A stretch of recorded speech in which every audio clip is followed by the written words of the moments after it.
So I live in Colorado, and I was thinking last week, what made people move here in the first place? Were they looking for one of those fancy tech jobs in Boulder? Maybe to try Chipotle for the first time in Denver? But that doesn't make any sense, because those things didn't exist back then. No. They came here for gold. People used to travel for miles just in hopes of striking it rich. And I'd like to get rich too. But I was thinking, there's got to be a better way to do things. The modern prospector has tools these old timers could have never imagined. Something so powerful, it can almost think for you. So I gave it a try.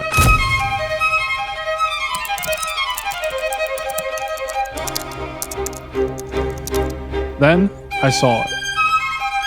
There's no way it could be this easy.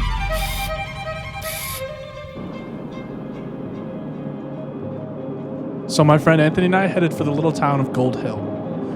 I mean, look at this. It's like there's a red arrow pointing to where the gold is. But first, like any good prospector, we had to stop and get a drink. The little town of Gold Hill doesn't have much, but it sure is charming. It's got dirt streets, old historic houses, and plenty of kind folks.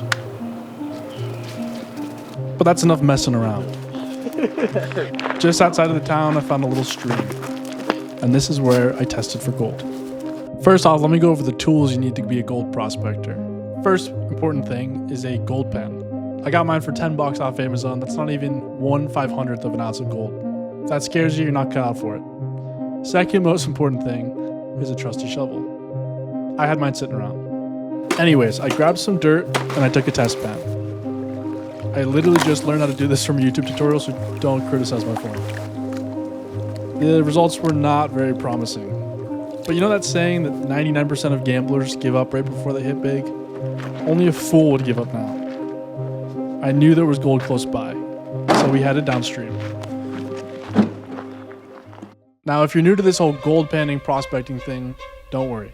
I patented my own 4-step process that anyone can use to maybe go and find gold.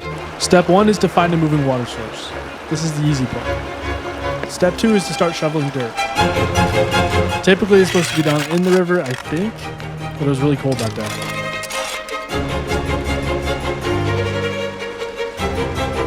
Step 3 is to start panning it out. I brought a bucket with me so I could bring all my material to the water and then pan it out there.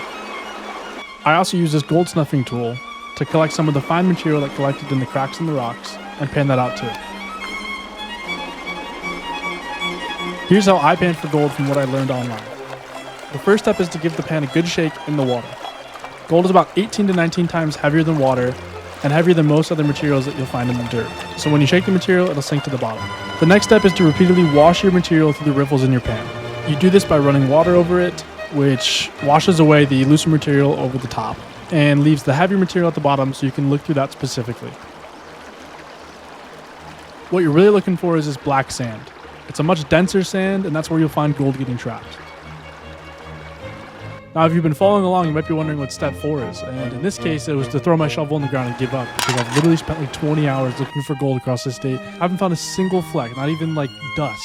But you know that saying earlier that smart guy in the video was saying? But you know that saying that 99% of gamblers give up right before they hit big? I'm determined to find gold, just like the prospectors that came here in the 1800s. I will be back.